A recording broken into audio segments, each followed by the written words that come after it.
Yeah, let me start by a quick introduction today. Instead of Sarah, I'll explain you why. Welcome at today's Lunch and Learn about embracing diversity for our Embracing Diversity Month. Our guest speaker today is Marjolein de Boer. You already see her on your screen. She's a graduated organizational psychologist, and she's worked as a coach for many years. She's been responsible for a lot of company culture change projects, projects related to diversity as well.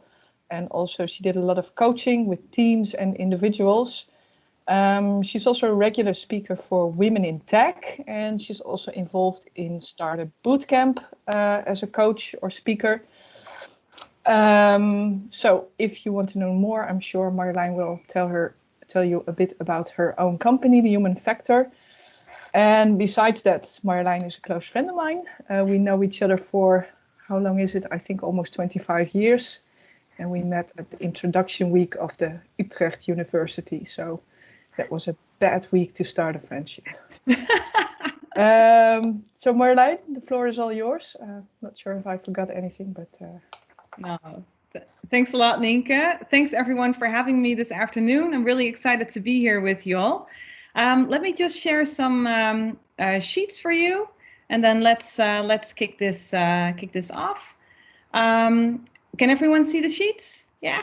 Okay, before I start talking. So embracing diversity, that's what we're going to talk about today. But let me just introduce myself a little bit more to you all. To the left, I have some pictures from my last trip to Panama in 2019. And I figure you're all travelers working for Eurail, right? So unfortunately, I did not take the train to Panama. I took the airplane. I'm sorry about that. But I love to travel, and just like all of you, I can't wait for all the borders to open again and start traveling again with my family. With my company, The Human Factor, it's my mission to humanize the workplace. And my main focus is to help organizations, teams, and individuals become high performing by using the diversity within the teams.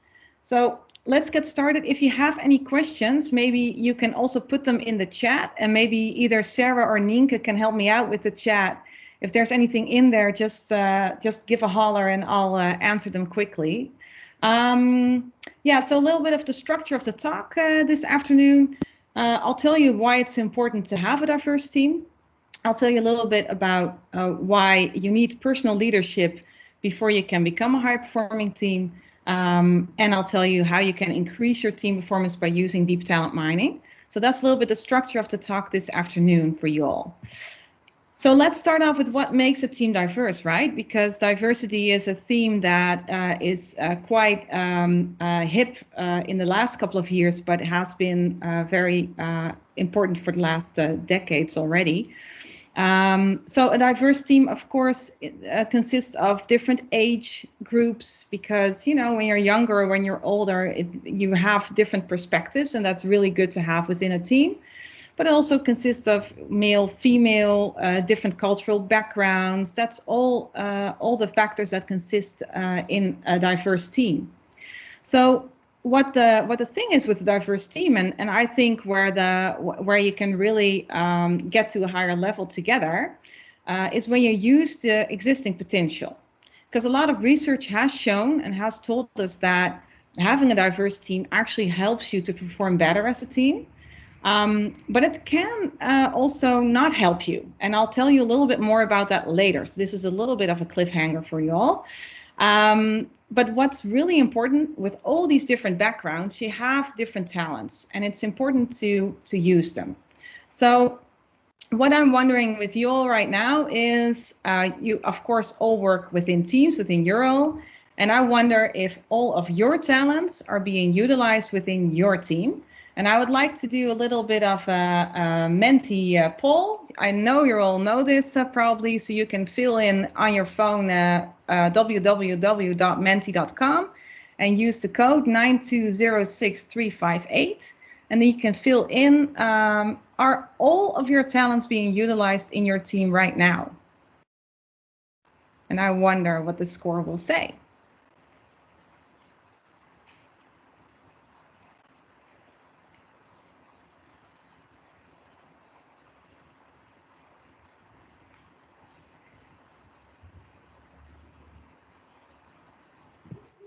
Could you just read out the code again? Yeah, sure. That's 9206358.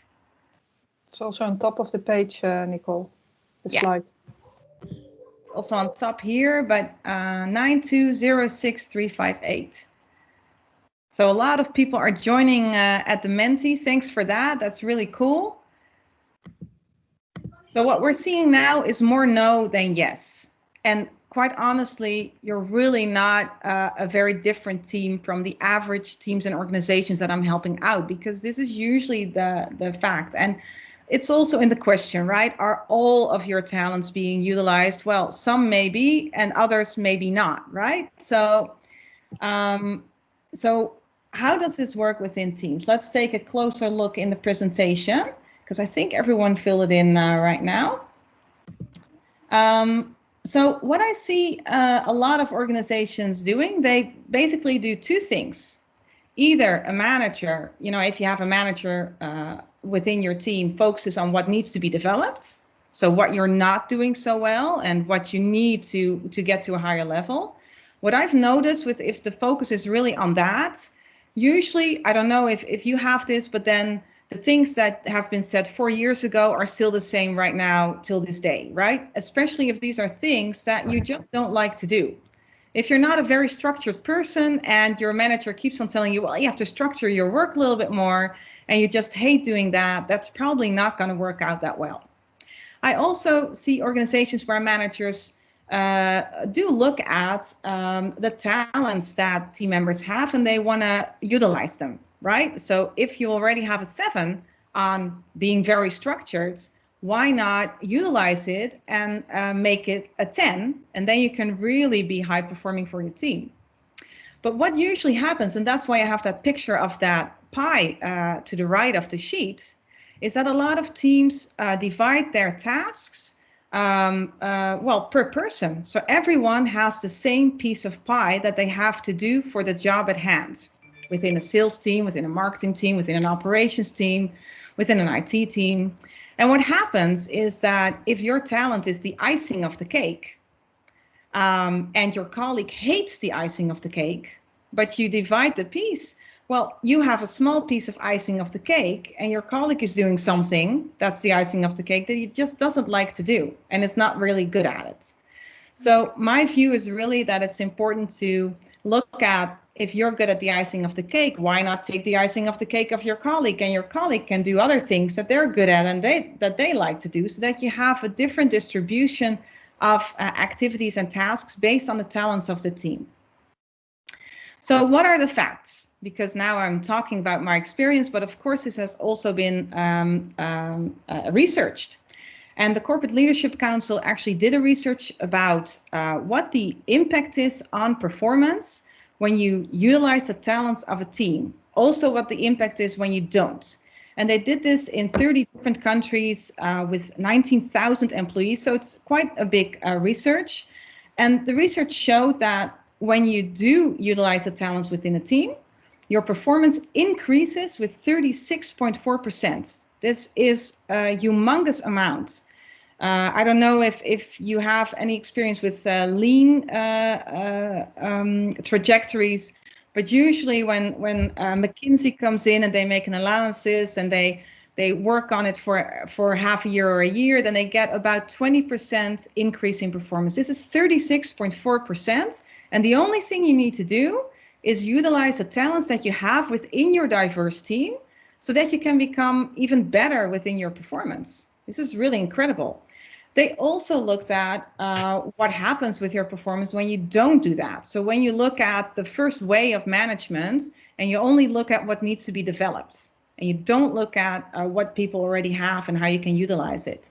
And then you see a decrease of 26.8% in performance, which is high. That's a quarter of your performance. If you make that calculation within your sales budget or what other in operations, how quickly you do your processes, it's a really enormous amount. So that's why it's important to really utilize the potential that you have within a diverse team. But a diverse, high-performing team really starts with personal leadership. This is really, really essential. Because if you don't do that, then you don't really know how you can utilize the potential.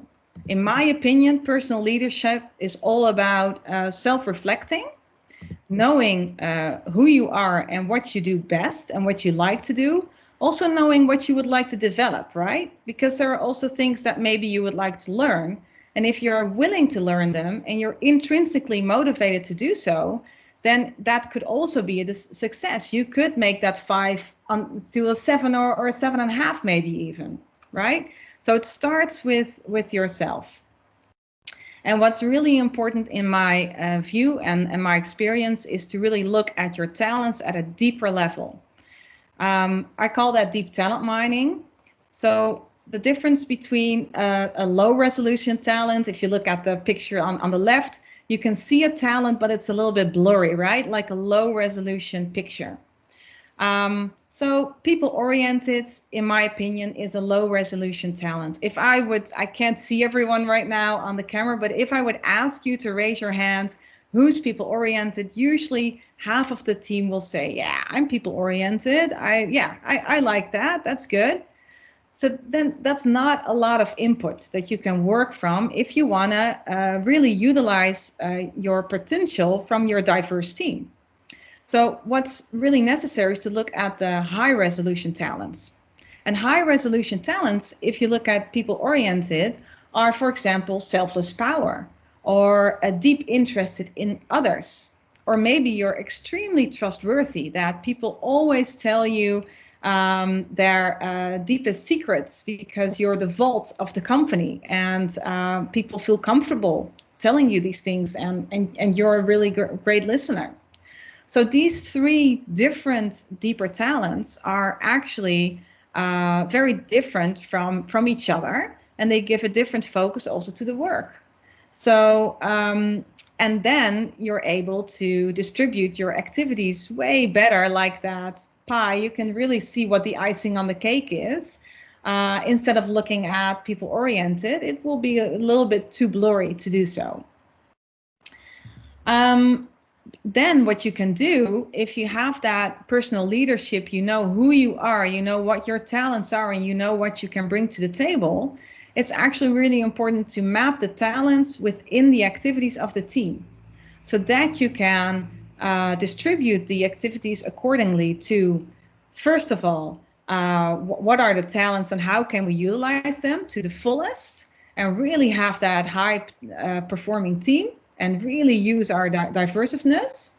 And secondly, also look at what would you like to learn, because that's also important, right? Otherwise you sort of stand still in your whole development. It's great to look at what you can already do, make a 7 to a 10, but it's also good to look at what you would like to learn.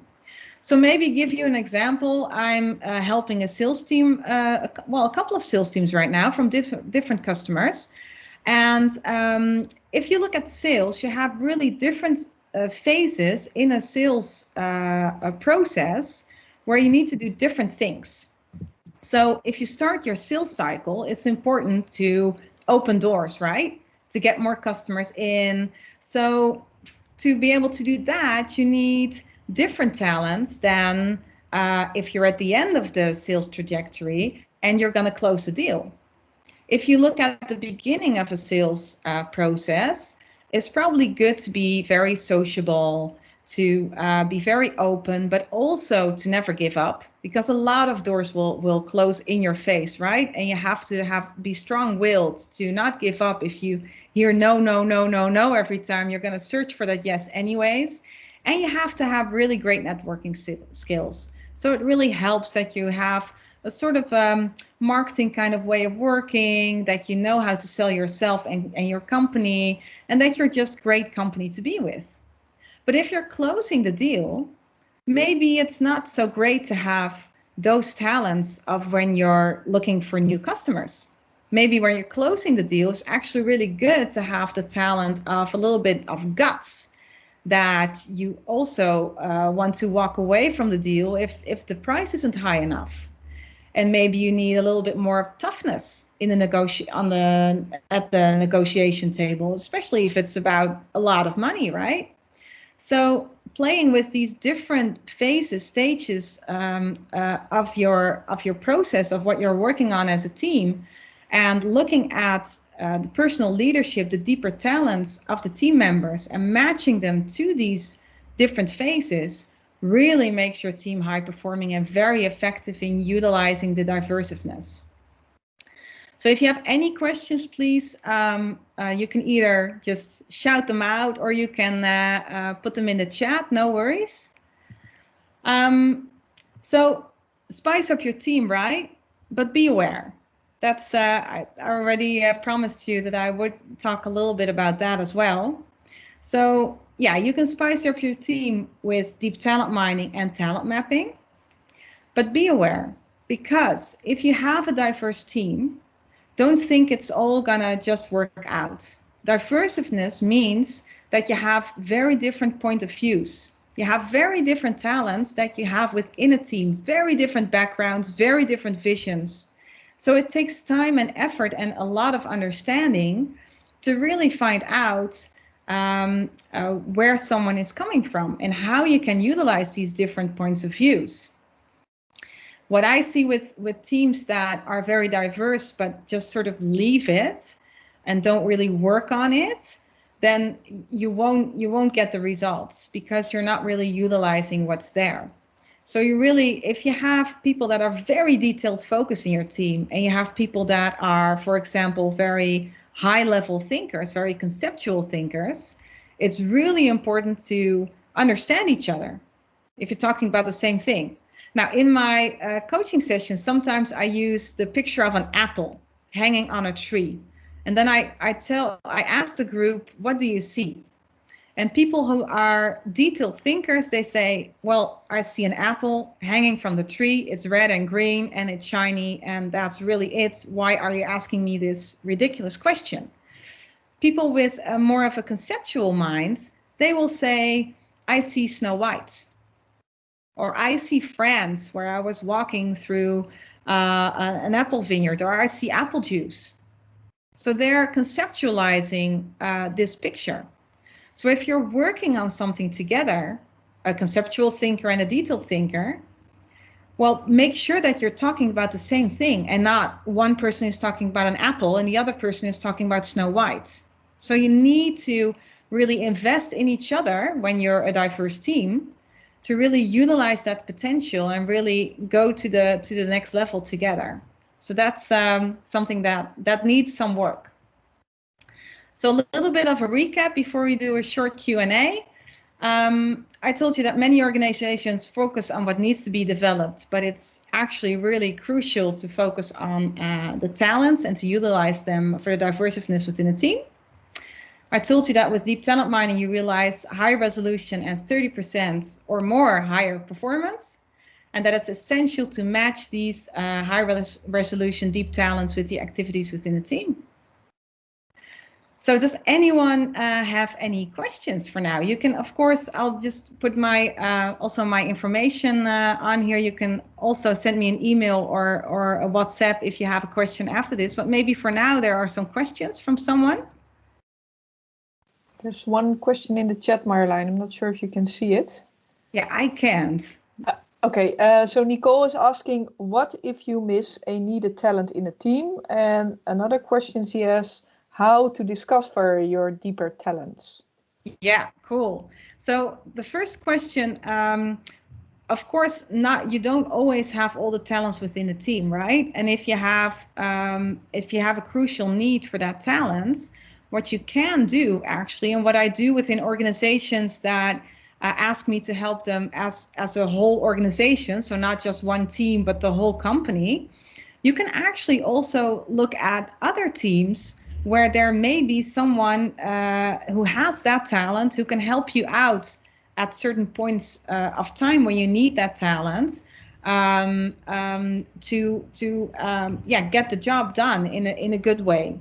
The other way, what you could do is also look at if there are people that would like to learn that talent, and you could really put the time and effort in that. I do truly believe that also with some talents, you really need to look at if you're willing to learn a talent and you don't have it that well, it's good to look at, well, is it because you think you're not good at it? Because if it's a conviction, then maybe you could be really, really good at it. Or is it something that, you know, you'll be average in, but that could maybe also work for the team. So either look at different teams or see if someone wants to learn it and then really put some time and effort in that. And the other team, how you can discover, or the other question, how you can discover your deeper talents. To be quite honest, that is something that's not very easy to do. I really help teams in a 2-day session and individuals, really in individual coaching, to discover this. And I really use different techniques to get to that deeper level. So it's always really helpful to use a personality assessment, but also some tooling from the human factor to really get to that deep level, so that you know what your deeper talents are, because that's a search. But where you can start, I do have one tip if you want to find out more about your talents, is ask other people first, because input from others really, really helps with your view. What I've noticed, a lot of people, because talents are so natural, think that it's not a talent because they do it every day, right? So it's almost an automatic thing, and you're like, well, that's nothing special.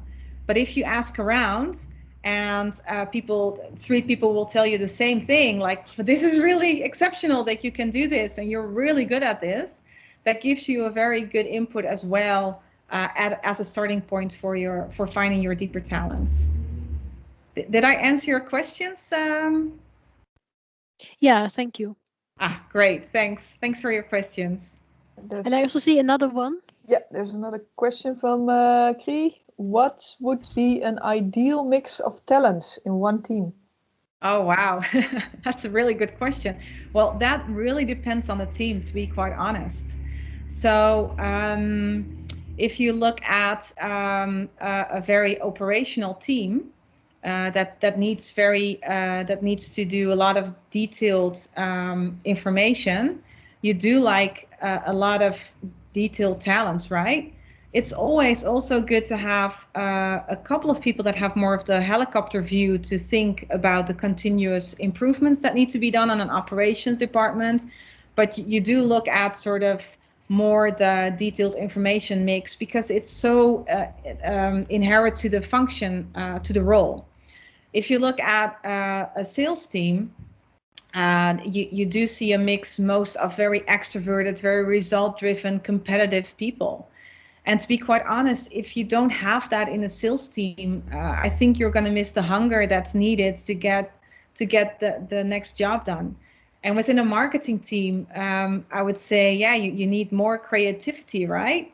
You also need, the conceptual thinking, but you also probably need detailed thinkers that really can structure a campaign and really can look at, okay, if this is our idea, this is how we're going to market it, and these are the steps that we're going to take. So it really depends on the team and the culture of an organization, what kind of talents are great. And I also think for yourself, it's good to also look at in what stage of a company are my talents actually really are going to be successful. So some people are really good at sort of the startup situation where there's not a lot of structure and it's always go, go, go, but it's a little bit chaotic. They love that. And other people really are way better in organizations that are more longer, that live a longer time. And there are even people that are really good at killing an organization, because some organizations die, right? I mean, that's just a fact. And some people just have that really great talent combination of being able to close the door in a very humane, but also very direct and result-driven way. So it's also good to sort of think about in which stage you fit best. But so there are a lot of different things to look at what the ideal situation is. Did I answer your question? Yes, thank you. Very clear. Yeah, great. Thanks for that question. Yeah. Are there any other questions? We have 2 minutes left before we close off. So no worries. You can always reach out to me. I wrote my email address, marjoleindeboer@thehumanfactor.io, and my phone number, my website. So if you have any questions after this for me, please feel free to reach out. And yeah, it was a true pleasure being here this afternoon. And yeah, it was really great. Thank you. Thank you, Marjolein. Really appreciate your time. Yeah, no worries. Thanks a lot, Marjolein. I think a lot of people have 2 minutes for the second meeting. I see some applause in the screen as well. Cool. Yeah, again, if you have any questions, just send them to Sarah or me or Marjolein directly. And thank you for your time.